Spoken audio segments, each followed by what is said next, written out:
예수님의 비유에 대해서 우리가 같이 말씀을 묵상하고 있고 오늘이 13번째 시간입니다.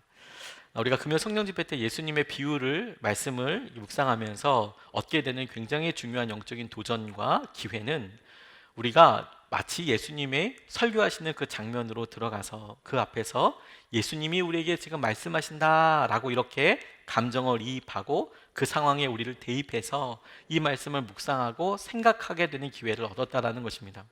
왜냐하면 비유 자체가 예수님이 당시에 했던 사람들에게 그대로 하셨던 설교 말씀이고 의도가 있고 목적이 있고 그것을 통해서 하나님께서 하시는 뜻이 드러나기 때문인데, 비유를 묵상하면서 우리가 한번 그곳에서 말씀을 들으며 이것이 내게 어떻게 다가오는가, 어떻게 해석이 되는가, 또는 어떻게 나는 이것이 계속 불편하면 불편한 대로 혹은 감사하면 감사한 대로 어떻게 마음다짐을 하고 있는가, 그걸 통해서 주님이 그 자리에서 당시에 주님의 말씀을 들었던 사람들과 소통하듯이 우리가 그 말씀을 듣고 시간의 2000년이라는 시간의 갭을 넘어서 하나님께서 하신 은혜를 누릴 수 있겠다, 우리가 이렇게 붙잡고 기도하면 좋겠습니다. 오늘 이 비유와 이 말씀이 듣고 나면, 이 설교를 듣고 나서 어떤 사람은 기분이 좋고 어떤 사람은 불쾌했을 법한 이야기를 하셨습니다.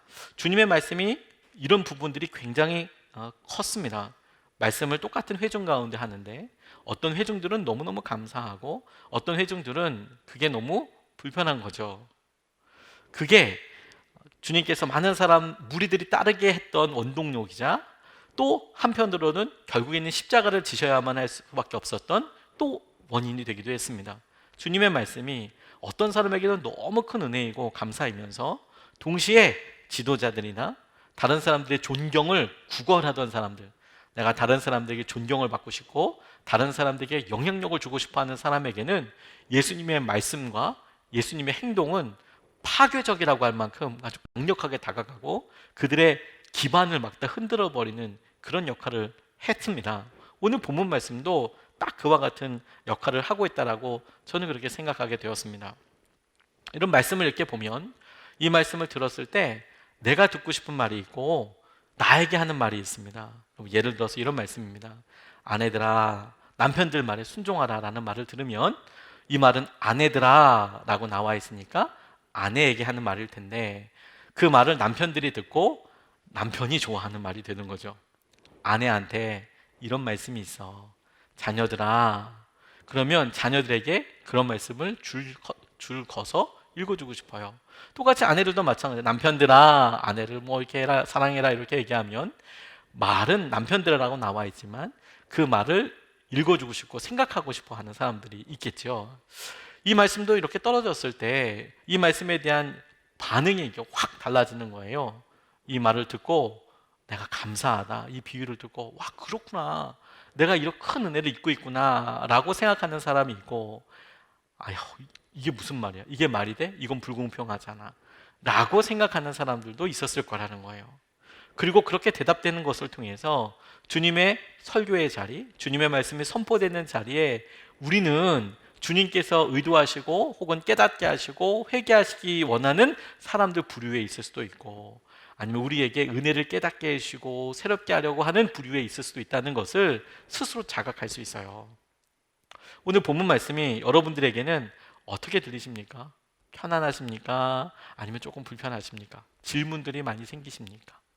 보통 말씀에 대해서 물어보시면 그것에 대해서 뭐 불편하진 않아요, 난 그건 다 이해돼요 라고 이야기하시지만 삶에서는 많이 부대껴 오는 게 있어요. 공평에 대해서, 그리고 우리가 찾는 어떤 기회에 대해서, 혹은 우리가 은혜를 놓고 기도할 때 기도의 응답과 같은 은혜를 생각하면 불공평해, 왜 나에겐 이런 일이 없지? 라고 생각하는 분들이 의외로 많이 있으세요.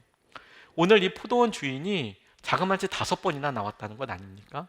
새벽 이른 시간에 한 번 나왔고 9시에 나왔고 12시에 나왔고 3시에 나왔고 그리고 일 끝나기 1시간 전인 5시, 오후 5시에 이렇게 총 5번 나왔습니다. 그리고 그곳에 있는 사람들, 일꾼들을 다 자기 포도원에 보냈다라는 이야기고, 그 보냈다 이야기하면서 그들에게 하루의 일당을 주는 이야기가 오늘 본문 말씀이죠. 여러분 잘 알고 있는 말씀입니다. 자, 이 말씀을 보고 우리에게 아, 그렇구나. 주님께서 그와 같은 놀라운 일을 하시구나 라고 깨달아지는 보는 사람들도 있고, 조금 불공평한 것 같아. 그래도 이러면 좋지만, 그래, 내가 입장이 어떤지에 대해서 생각해 보게 되는 거죠. 저는 먼저 이 말씀을 주목하고 묵상하면서, 우리가 계속 생각하기에 우리 마음속에 있는 여러 결과들에 대해서 우리가 마음대로 하지 못하는 것에 대해서 불만이 있다는 것을 보게 됩니다. 예를 들어서 운이 좋은 사람들 보고, 야, 어떻게 저렇게 좋을 수 있을까?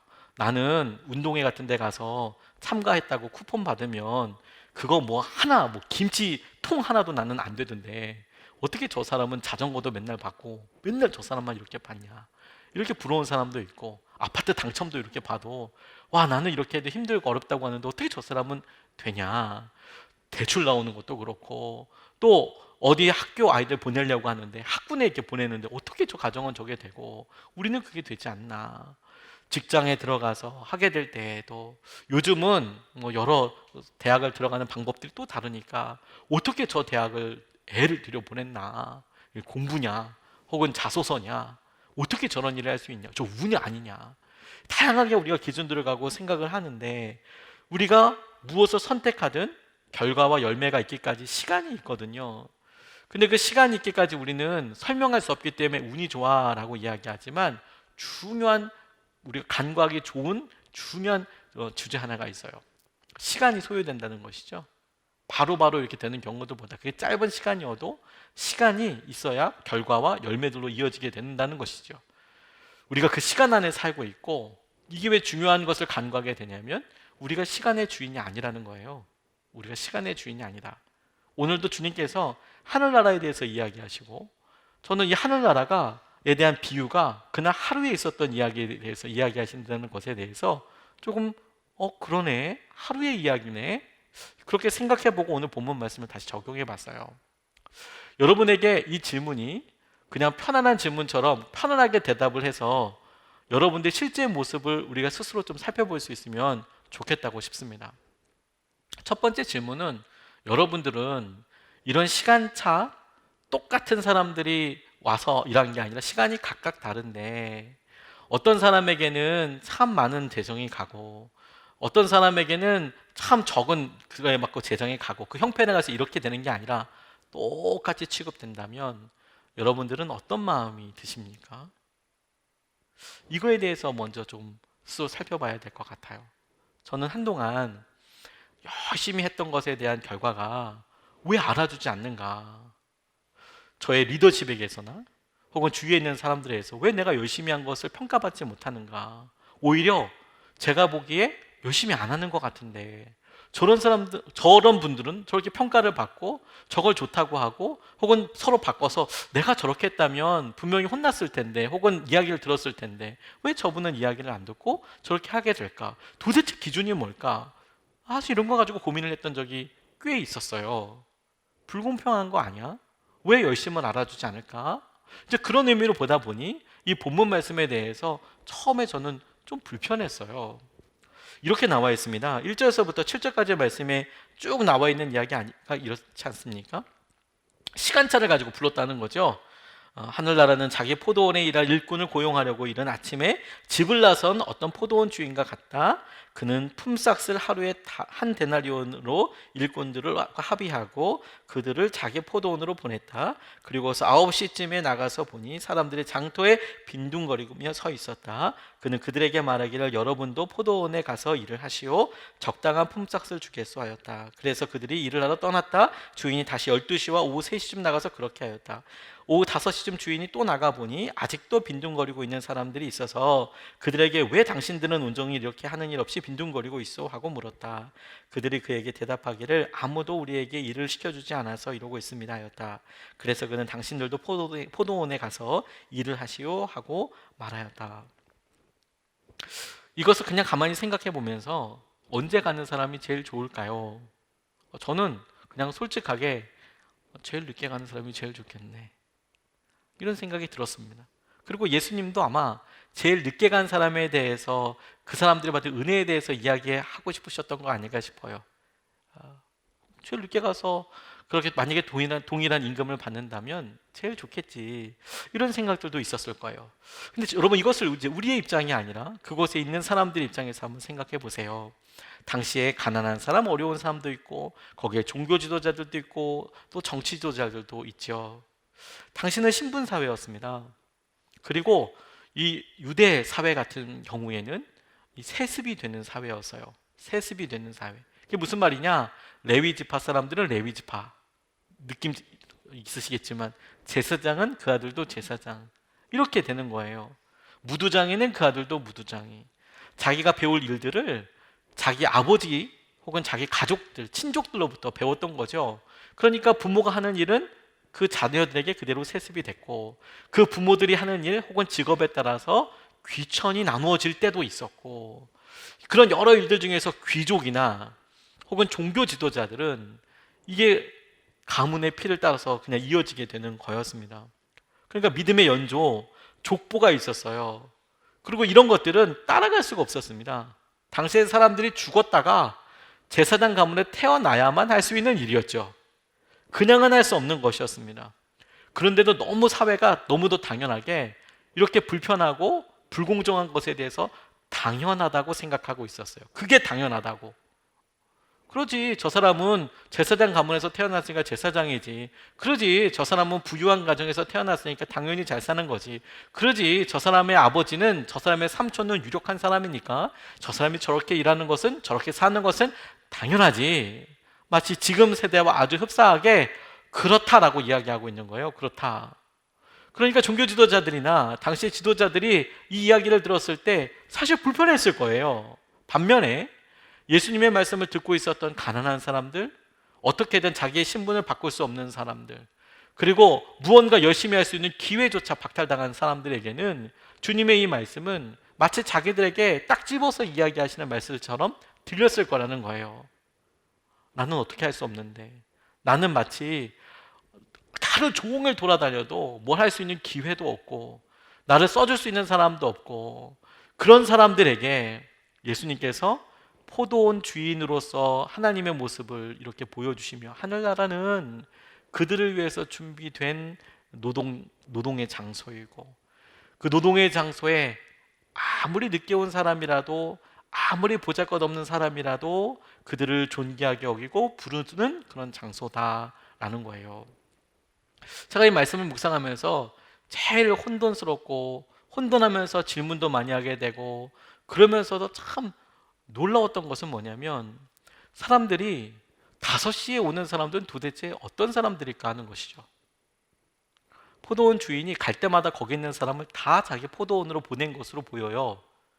그래서 이른 아침에 보이는 사람 싹 다 골라서 너 이렇게 한 게 아니라 우리 포도원에 가자고 싹 다 데리고 가고, 그 새벽에는 그렇다고 하죠. 9시에 갔더니 9시에 아직도 일하는 사람이 있어요. 그래서 싹 다 데리고 가고, 12시에 싹 다 데리고 가요.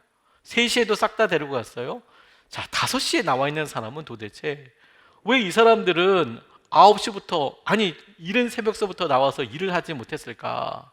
무슨 말이냐면, 그 5시에 포도원에 갔던 사람들이 새벽에도 나와 있었는데 선택하다가 안 뽑힌 사람, 9시에도 나갔는데 선택하다가 안 뽑힌 사람, 12시에, 3시에 그때도 있었는데 주인의 어떤 기준에 속하지 않아서 안 뽑힌 사람이 아니고, 그 사람이 뽑혀 있을 그때는 그 장소에는 있지 않다가 주인이 그 시간에 각각 갔을 때 만나게 된 사람이었다라는 거예요.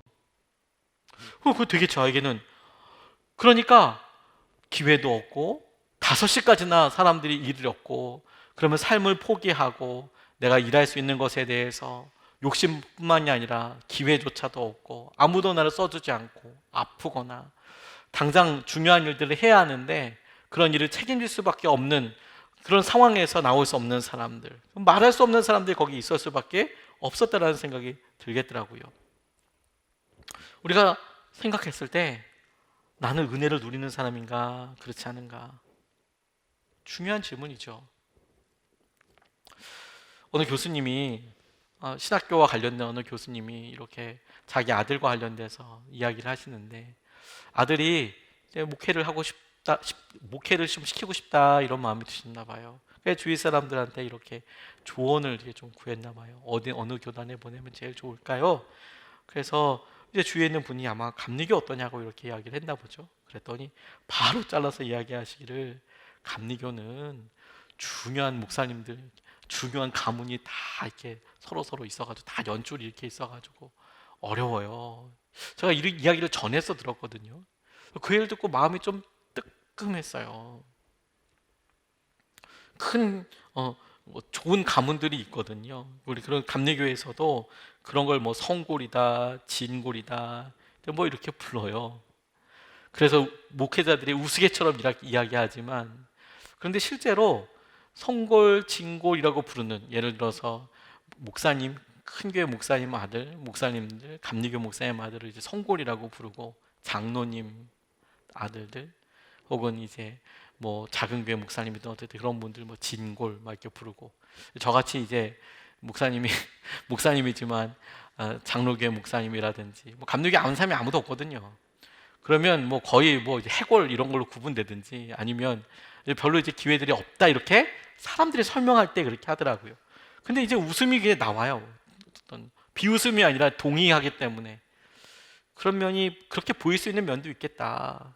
그렇게 보이는 면도 있겠다. 기회 자체가 주어지지 않을 때 그렇게 안타까워하시는 분들이 있을 수 있겠다. 그러니까 제가 그 마음을, 이 말씀을 이렇게 두드려 보면서, 이 질문을 통해서 내가 기득권을 가진 사람인지, 아니면 내가 정말 은혜를 구하고 있는 사람인지, 그것이 내가 드러나게 되겠구나. 지금 내 모습이, 내 영적인 상태가. 누가 보더라도 분명히 주인, 곧 하나님의 시선으로 우리가 본다면 우리 자신은 어떤 사람이라고 여러분 생각됩니까? 우리는요, 맨 처음 온 사람이 아니에요. 나중에 온 사람입니다. 나중에 온 사람. 제일 나중에 온 사람. 우리는 유대인들도 아니고요.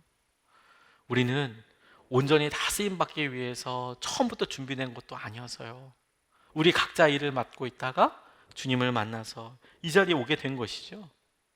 그러니까 우리가 우리 스스로에 대해서 생각할 때, 내 마음속에 그것 조금 가졌다고 해서 드러난 저의 어떤 이기심, 저애가 목회자가 됐다고, 그래서 조금 더 있었다고 드는 순간적인 불편함을 통해서 제가 제 마음을 이렇게 돌아보게 됐어요. 이게 은혜를 잃어버릴 수 있는 중요한 유혹거리가 되겠구나. 이 마음을, 불편한 마음을 계속 갖고 있다면 하나님께서 내게 주신 은혜에 대해서 내가 충분히 감사하지 못하고 그렇게 살아갈 수밖에 없겠구나. 그게 제게 깨달아졌습니다.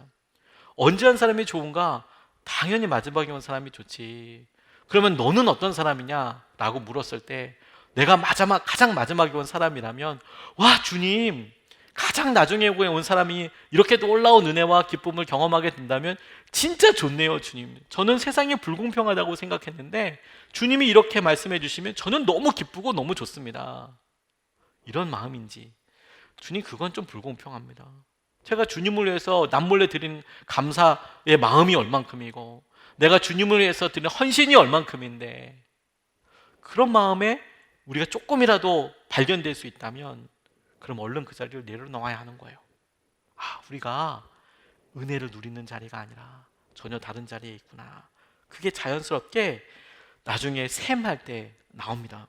10절로 13절까지의 말씀을 보면 이렇게 나옵니다. 그런데 맨 처음에 와서 일을 한 사람들은 은근히 좀 더 받으려니 하고 생각하였는데 그들도 한 데나리온씩 받았다. 그들은 받고 나서 주인에게 투덜거리며 말하였다. 마지막에 온 사람들은 1시간밖에 일하지 않았는데도 찌는 더위 속에서 온종일 수고한 우리들과 똑같이 대우하였습니다.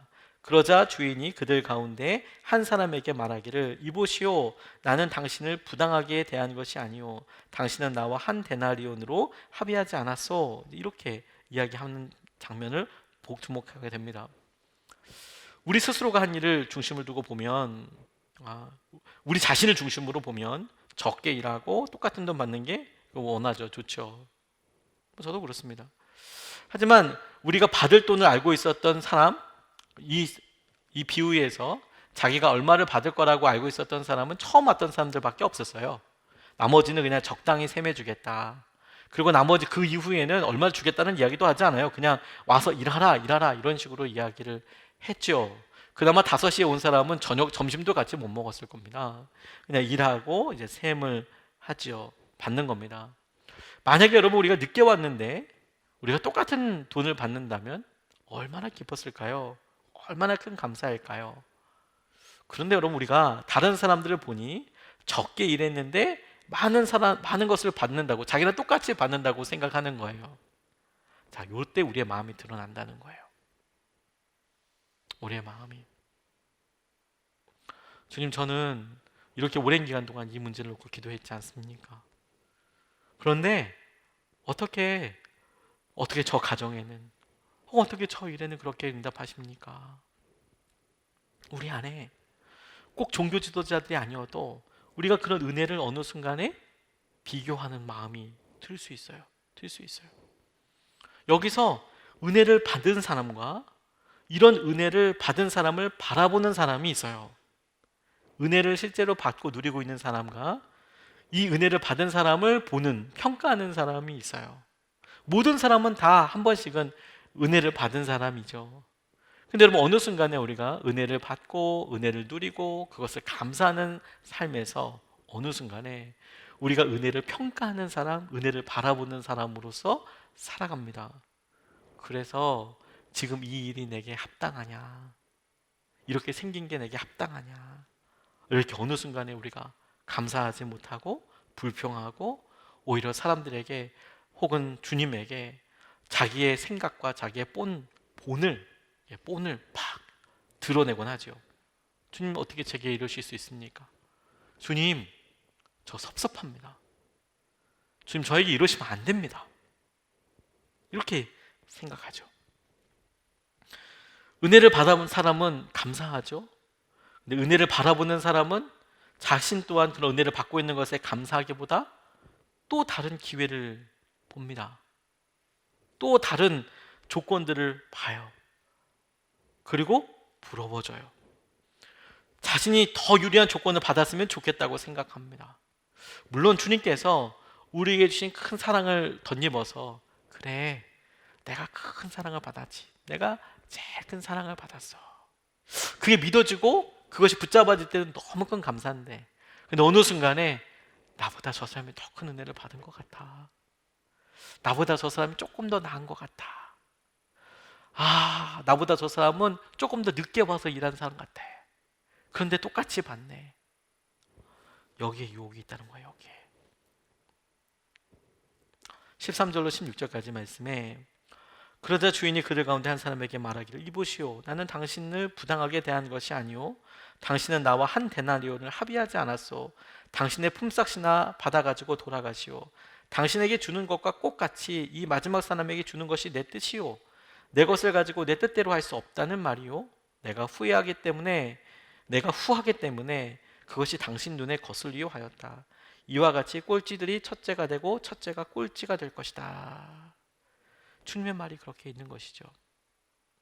이 말씀은 여러분, 당시에 그 말씀을 듣고 있고 가난하고 힘들고 은혜를 갈망하고 아무도 도와주지 못하는, 도움을 받을 수 없다는 사람에게는 큰 기쁨의 복음이었어요. 지금이라도 주님이 나를 불러주시고 너를 깨워주시는구나. 근데 똑같은 말이, 내가 조금 가졌지, 내가 좀 생활을 했어 라고 생각하는 사람에게는 너무너무 불공평한 이야기였어요. 내가 저 사람보다 말은 안 하지만 새벽에 온 사람은 아니라고 하더라도 내가 12시쯤 왔다고만 생각하고 내가 3시쯤에 왔다고만 생각해도 5시에 온 사람이랑 똑같이 받는 거는 말이 안 되잖아. 그렇게 마음속에 자기의 기준들을 가지고 가요. 그리고 그렇게 은혜를 적용합니다.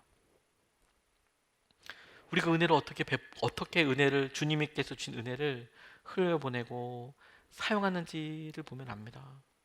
어떻게 내게 주님께서 하신 것을 내가 생각하고 이것을 흘러보내는지. 하나님께서 내게 주실 것에 대해서는 주님 많이 주면 좋잖아요. 근데 우리가 누군가에게 흘려보낸다고 할 때는 그게 그렇게 이제 계산적이 돼요. 그렇게 계산적이 돼서 잘라서 생각을 해요. 물론 합리적이고 그게 꼭 필요한 과정일 수도 있어요. 교회에서는 아주 철저히 생각을 해야 하죠. 하지만 개인에게 있어서 한번 생각해 보세요. 개인에게 내가 누군가에게 용서를 받아야 할 때, 그게 큰 문제이고 어려움일 때 그것을 용서해 주기를 간절히 바라고 그런 기회를 받았다면 너무너무 기쁘죠. 반면에 내가 누군가를 용서해 주거나 누구의 무언가를 탕감해 줘야 될 때라고 생각한다면 이건 계산이 너무 많아지는 거예요. 아까운 게 너무 많아져요. 어떻게 그럴 수 있겠냐고 생각을 하는 경우들이 많이 있어요. 그게 오늘 본문에서 나오는 일이라는 거예요. 내가 은혜를 받았을 때 내가 작게 일하고 내가 그렇게 은혜를 받았을 때는 괜찮아. 하지만 남이 나보다 덜 일했는데 더 많이 받는 것은 참을 수가 없어. 우리가 정치인들이 좋은 표현으로 이야기하는 것은 아니지만 내로남불이라고 이런 표현하잖아요. 내가 하면 로맨스고 다른 사람이 하면 불륜이다. 이런 말을 흔히 이렇게 쓰지만 은혜도 주님께서 내게 주시면 은혜인데 다른 사람들에게 주시면 너무하다고 생각해요. 사치라고 생각해요. 같이 기뻐하지 못해요. 주님이 하신 일에 대해서. 오늘 말씀이 그걸 이렇게 거울처럼 우리에게 보여주고 질문하고 있는 거예요. 영적으로 자신이 주인의 자리에 엉결결에 서 있는 겁니다. 왜? 주인이 돈을 나눠주고 있는데 이건 공평하지 않아요. 주인 생각해 보세요. 공평하지 않아요. 난 더 일했다고요. 그러면 지금 돈을 나눠주는 사람으로서의 주인이 이 사람에게 뭐라고 이야기하고 있냐면 내가 후하다고 해서 그게 당신 눈에 거슬리냐? 이 말을 누가 주인이냐? 누가 나눠주는 것이고 누구의 성품과 누구의 결정대로 하게 되는 것이냐를 주님이 고쳐묻고 계시는 거잖아요. 내가 주인이 아니고 일꾼들이 주인이 아니고 나눠주시는 분이 주인인 것이죠. 그걸 깨닫지 못하면 비교하면서 살아갑니다. 비교하면서 감사 없어져요. 열매 없어져요. 우리 자녀들은 왜 이럴까? 우리 남편은, 우리 아내는 왜 이럴까? 내 건강은 왜 이럴까? 끊임없이 비교하고 나보다 더 늦게 온 것처럼 우리 자신이 생각하는 그 사람을 놓고 비교하고 힘들어하고 은혜는 은혜대로 힘들어하고 또 앞서서 일찍 와서 열심히 하는 사람은 또 그 사람은 또 그 사람대로 또 힘들어하고 중간에서 은혜를 계산하면서 정말 힘들게 살아가죠. 열매도 없어지고 기회도 없어져요. 이런 생각으로 평생 이런 생각으로 살았던 사람 중에 대표적인 사람이 한 달란트 받은 사람입니다. 비교해요. 아무것도 못했습니다. 아무것도 못했어요. 5달란트 받고 2달란트 받은 사람이 있어요. 그런데 5달란트 받고 2달란트 받았는데 나중에 주인에게 1달란트 받은 사람이 뭐라고 얘기하냐면 당신은 완고한 사람이라서 내가 혹시 실패하면 이거 더 힘들어질까 봐 나는 땅에다 묻어놨다고 이야기하죠. 그런데 1달란트 받은 사람은 왜 주인을 완고하다고 봤을까? 왜 이렇게 피도 눈물도 없는 사람처럼 생각했을까? 5달란트, 2달란트 다 줬는데 왜 나는 1달란트 주냐고 생각하고 있었던 거죠. 불공평하다고 생각해요. 그러니까 피도 눈물도 없는 사람이라고 생각해요. 완고한 사람이라고 생각해요. 왜? 자기는 5달란트 받은 사람보다 절대로 적지 않다고 생각하거든요. 2달란트 받은 사람보다 절대로 못났다고 생각하지 않거든요. 그런데 주인이 내게 1달란트를 맡겼어요. 내게 1달란트를 맡겼다는 것보다 내가 2달란트 받지 못하고 내가 5달란트 받지 못한 것이 나는 그렇게 속상하고 나는 그렇게 수치스럽고 나는 그렇게 아무것도 안 한다고 생각해요. 그냥 놔둬버린다고 생각해요. 안 해! 이렇게 생각을 하죠. 그리고 주인이 왔을 때 사단이 나는 겁니다. 그냥 아무것도 못했어요. 반면에 여러분 2달란트 받은 사람은 저는 그냥 너무너무 존경합니다. 저는 아무리 생각해봐도 2달란트 받은 사람에 가까운 것 같아요. 5달란트 받은 것 같지는 않아요. 근데 어쨌든 뭐 내가 몇 달란트 받느냐 중요하기보다 제가 2달란트 받은 사람을 왜 존경하고 왜 마음속으로 흠모하게 되었냐면 2달란트 받은 사람은 확실히 5달란트 받은 사람보다 적잖아요. 그리고 갑절로 남긴다고 하더라도 2달란트 받은 사람은 아무리 열심히 해도 5달란트 받은 사람을 넘을 수 없어요. 한 3달란트 받았으면 5달란트 받은 사람이 혹 아무것도 못 남기고 3달란트 받은 사람이 갑절로 남겨서 6달란트를 만들 수 있게 해서 역전이 가능하겠죠. 근데 성경은 딱 그런 것이 그냥 딱 잘라서 이렇게 얘기해요. 2달란트예요. 갑절로 남겨도 4달란트고 그 4달란트는 5달란트보다 많은 게 아니에요. 그런데 2달란트 받은 사람은 마치 5달란트 받은 사람처럼 열심히 자기의 것으로 일을 남깁니다. 5달란트 받은 사람에 비해서 비교하지 않아요. 자기에게 주시고 맡겨주신 것에 감사하죠. 그리고 열심히 합니다. 1달란트 받은 사람보다 낫다고도 생각하지 않아요. 그냥 자기 일 열심히 해요. 그런데 놀라운 것은 주인이 왔을 때 5달란트 받은 사람이나 2달란트 받은 사람이나 조상 하나 빼놓지 않고 똑같은 상급과 은혜를 누리게 된다는 거예요. 그렇게 상급도 대단하지만 이 2달란트 받는 사람의 마음이 정말 놀라운 거죠. 마음이 그걸 주목해야 하는 겁니다. 우리가 은혜에 대해서 생각할 때 주님께서 거기 앉아있는 수없이 많은 사람들, 어렵고 힘든 사람들한테 하나님의 나라는, 하늘나라는 하나님께서 너에게 주신 놀라운 기회이고 하나님께서 너희들이 받지 못하고 얻을 수 없을 것 같은 것을 허락하여 주시는 놀라운 기회가 될 거야.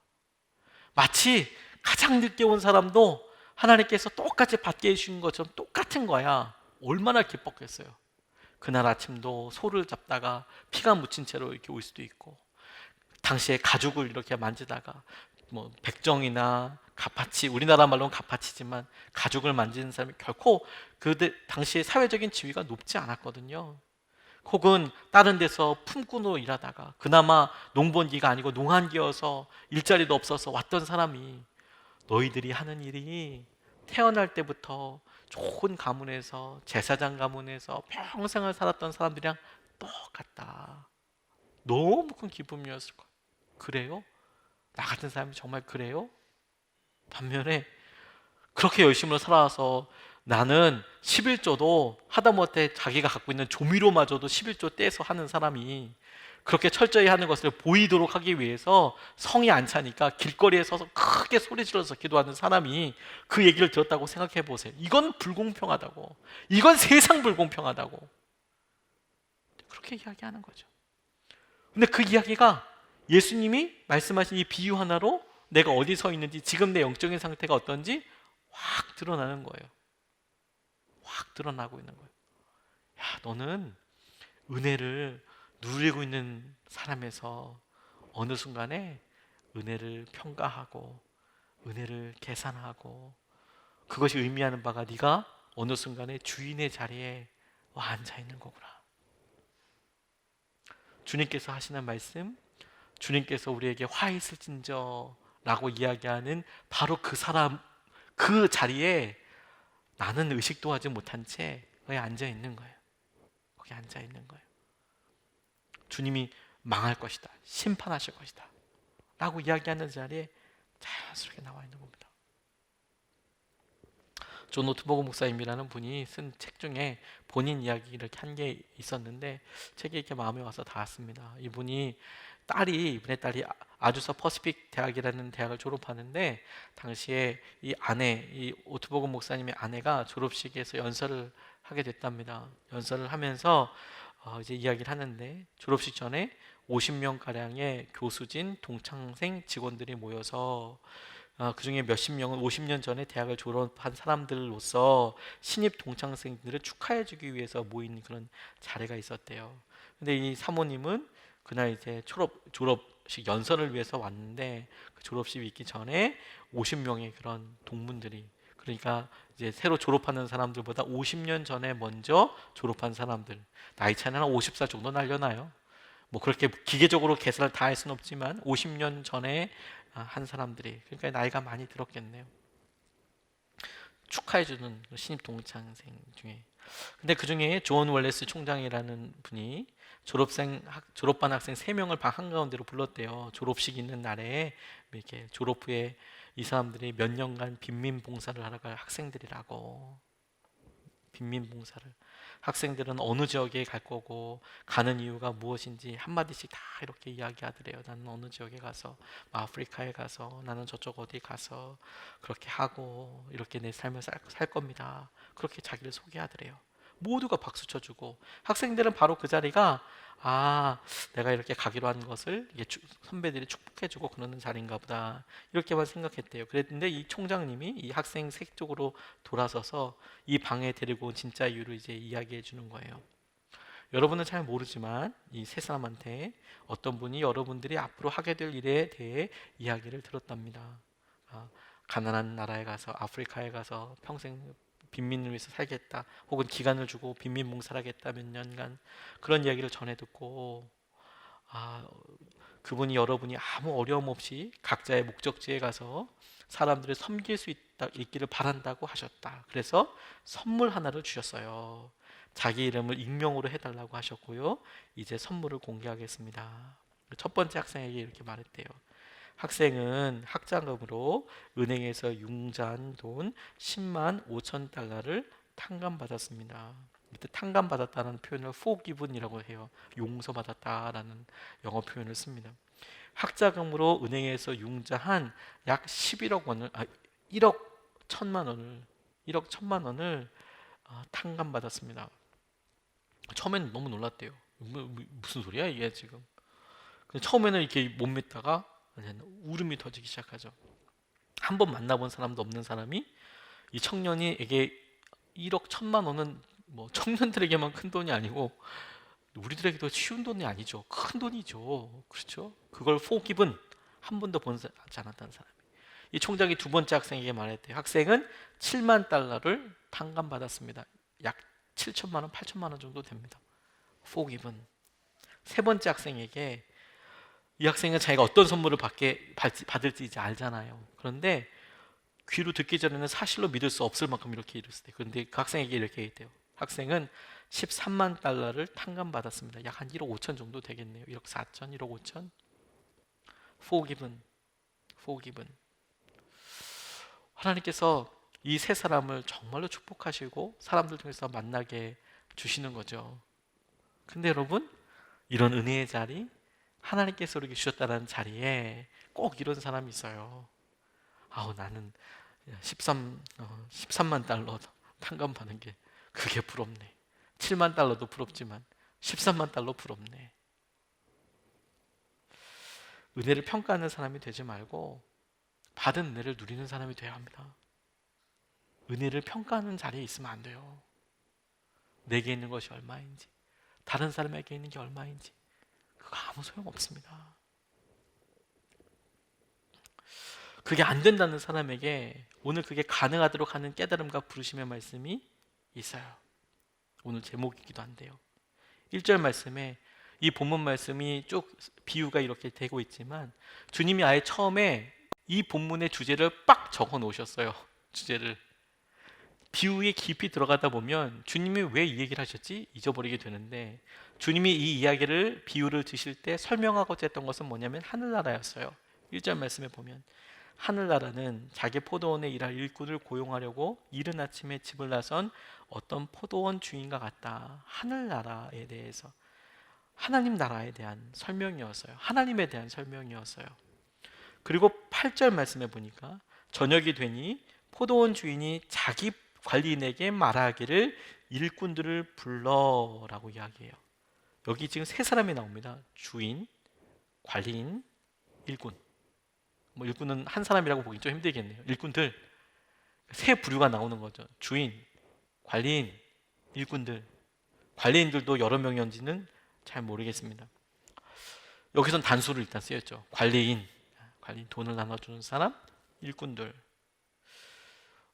관리인이 있어요. 돈을 나누어 줍니다. 그리고 제가 주목하게 된 건 뭐냐면 일꾼들이라고 부르고 있는 거예요.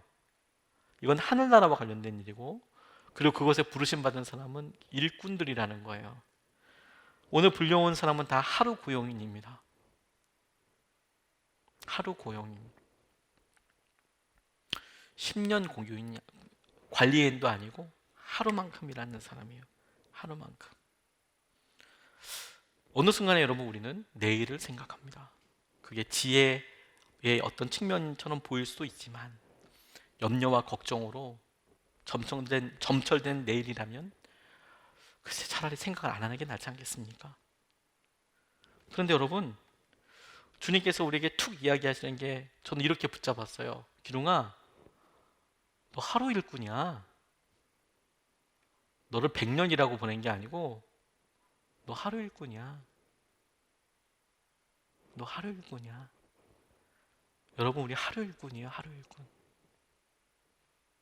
하루 일꾼.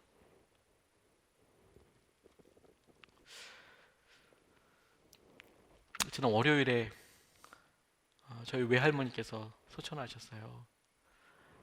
뭐 코로나 상황이기도 하고 그래서 성도분들에게 알리진 않고 그리고 뭐 저희 가정 내부의 결정으로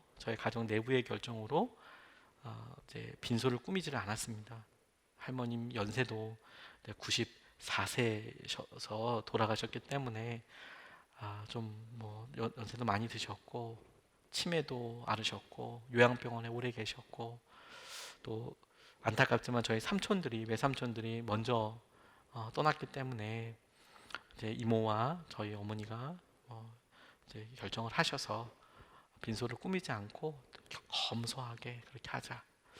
그리고 이제 뜬금없이 저한테 뜬금없진 않죠. 제가 목사니까 저희 아버지가 전화를 하셔서 야 네가 입간 예배랑 발인 예배랑 네가 다 섬겨라 이렇게 왔어요. 그래서 제가 저희 아버지한테 아버지 저도 할머니인데 저한테도 외할머니고 저한테도 추억이 있는데 제가 제 목사 친구들이 있으니까 친구들 좀 불러서 하고 싶은 마음도 있고 제 마음속엔 또 아버지 계시니까 아버지가 좀 하셔도 될 것 같은데 아버지한테는 장모님이잖아요.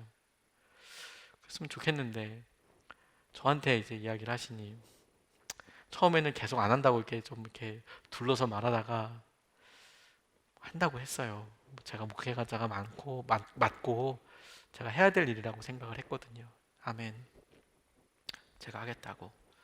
그리고 이제 준비를 하고 이제 했습니다. 그래서 이제 수요일 날 새벽 예배 끝나고 이제 새벽까지 갔어요.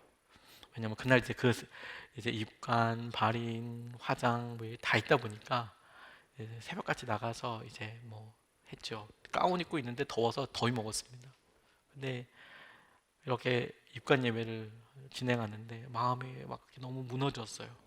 이유가 몇 가지가 있었는데 첫 번째는 저희 할머니 이렇게 권사님이시고 몇 번을 여러 번 만나고 저 목사 된 지도 오래됐는데 제가 저희 할머니랑 드리는 첫 번째 예배더라고요.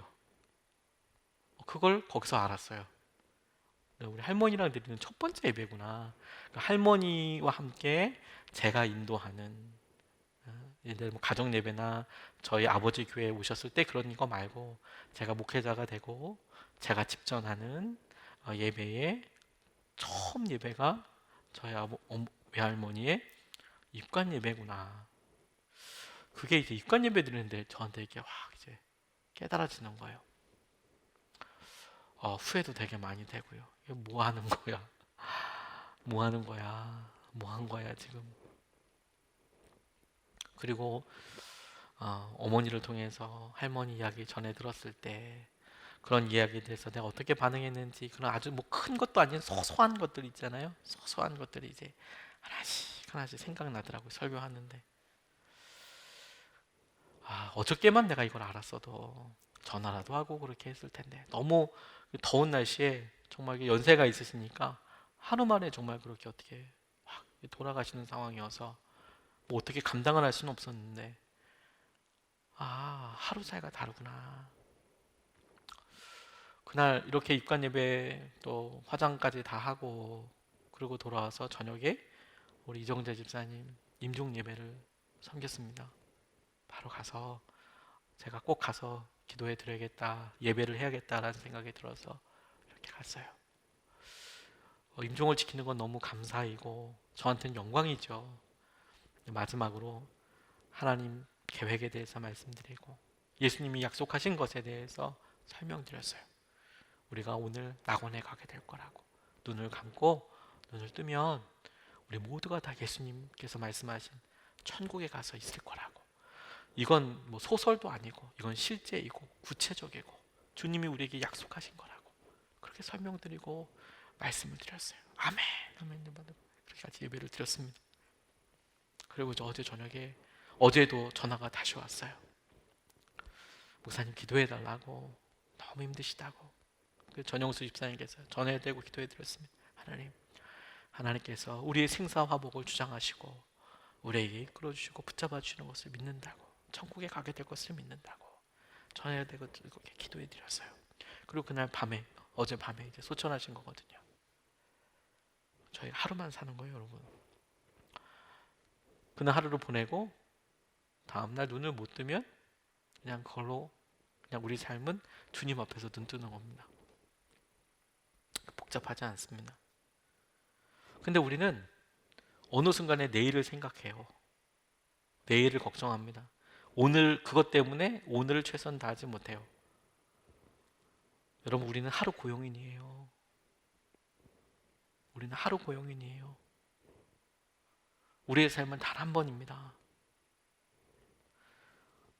그렇게 대단하지 않을 수 있지만 제 삶이, 하지만 유일한 단 한 번의 소중한 삶이에요. 여러분들의 삶도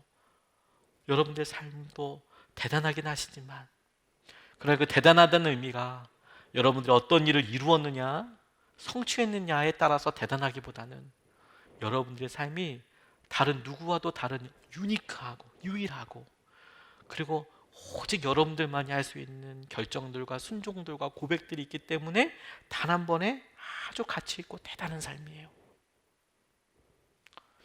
주님은 우리가 그거 알기 원하세요. 단 한 번뿐인 삶을 하나님을 위해서 드리는 거. 하루만 사는 사람. 하루만.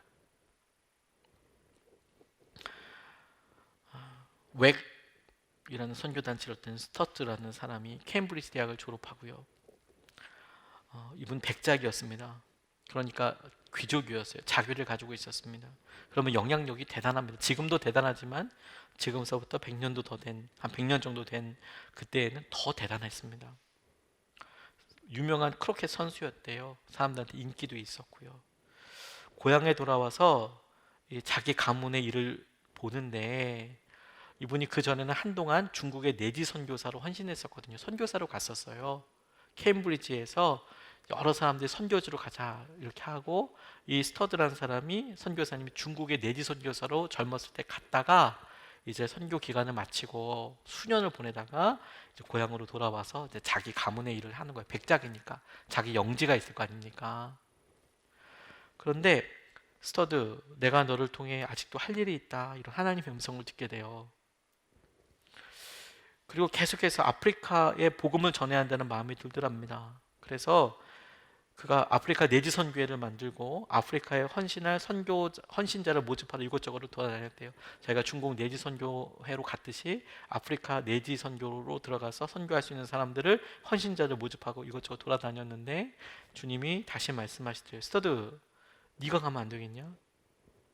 그래서 스터드가 이야기했답니다. 주님, 선교라면 제가 젊은 날에 한 차례 다녀오지 않았습니까? 그렇게 대답해서 주님께서, 그래서 So what? 이렇게 물으셨나 봐요.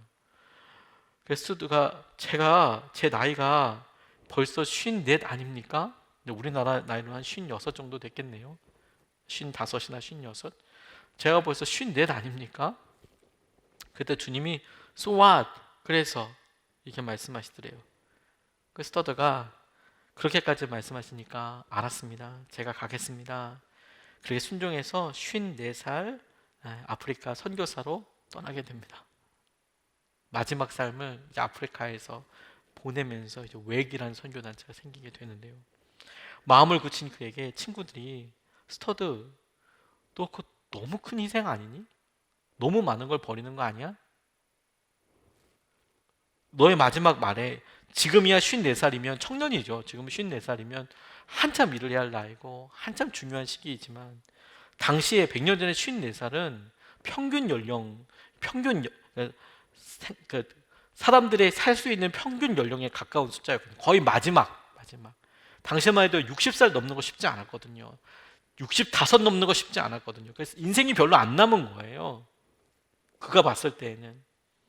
근데 그가 큰 희생이라니, 예수 그리스도께서 나의 죄를 위하여 십자가에 죽으시는 것이 사실이라면 내게 큰 희생이라는 것은 없네, 이렇게 이야기를 했답니다.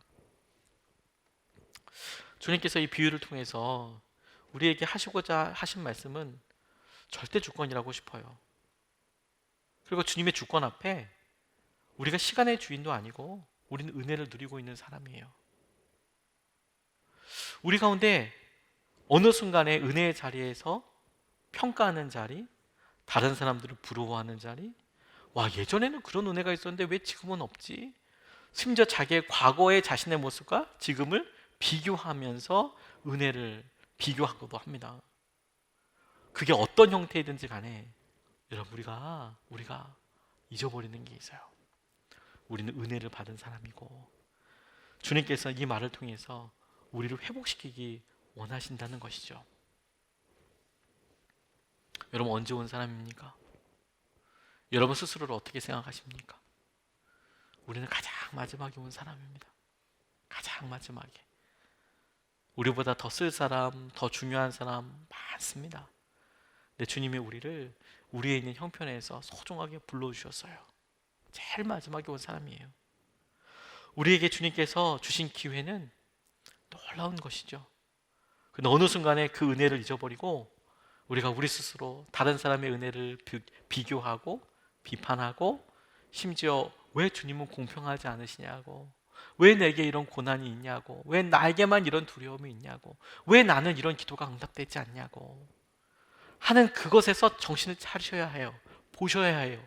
아, 내가 어느 순간에 은혜를 받은 자의 자리에서 내려와서 은혜를 베푸는 자의 자리, 곧 주인의 자리, 곧 하나님의 자리에 내가 지금 너무도 뻔뻔스럽게 앉아있구나. 이 마음이 증거이구나. 이 마음이.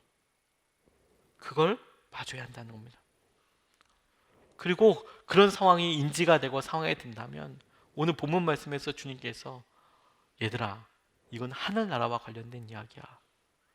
그리고 너희들은 오늘 하루 일꾼이란다.